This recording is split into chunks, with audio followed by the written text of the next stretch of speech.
আসসালামু আলাইকুম ভিউয়ার্স, আমি আসলাম আজকে আমার কাকার সবজির বাগানে। উনি বিভিন্ন ধরনের সবজি চাষ করে থাকে।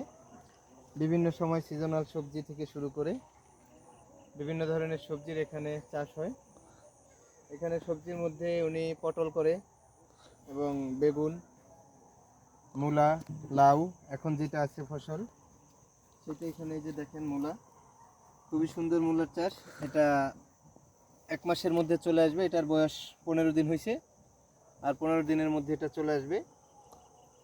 এটা খুবই লাভজনক একটা পেশা, এবং যদিও পরিশ্রম করতে হয়, প্রচুর পরিশ্রম না করলে তো আসলে কোনো কিছুতে সাফল্য আসে না। এটার পাশাপাশি এটা উঠে গেলেই এটার পাশাপাশি আবার এখানে দেখেন লাউয়ের চারা লাগানো হয়েছে। এই লাউ চারাটা এটা হয়তো 20 সেন্টিমিটার উপরে ঝাঁকা দিয়ে দেবে। যে ঝাঁকাটা হয়ে গেলে হয়তো মূলাটা উঠে যাবে। মূলার পরবর্তী সময় এটা এখানে একটা হবে, লাউয়ের ঝাড়া হবে। লাউ শেষ হলে তার সাথে সাথে হয়তো অন্য পরিকল্পনা আছে, যেটাকে হয়তো পটল বা অন্য কোনো একটা সবজি করা হবে। এখন এই সবজিটার ক্ষেত্রে বিশেষত্ব হলো যে উনি একটা সিজনে কয়েকটা ধরনের সবজি করে।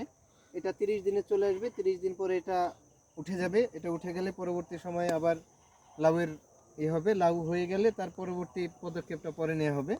কিন্তু এখন এই যে মূলার চাষ, এই মূলাটা খুবই শরীরের জন্য যতটা উপকারী, তেমনি অর্থনৈতিকভাবেও স্বাবলম্বী হওয়ার জন্য খুবই গুরুত্বপূর্ণ একটা উপাদান, যেটা চাষে কৃষক অতি সহজে লাভবান হতে পারে।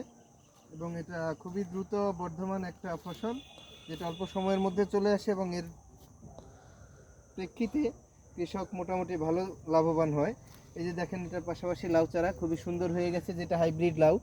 এটাও হয়তো 40 দিনের মধ্যে বা 30 দিনের মধ্যে এটা ফসল দিবে, যা হয়তো এই লাউ এই মূলাটা উঠে গেলেই আপনাদের এখানে লাউয়ের ঝাড় হয়তো পরবর্তীতে আপনাদেরকে আমরা দেখাতে পারবো।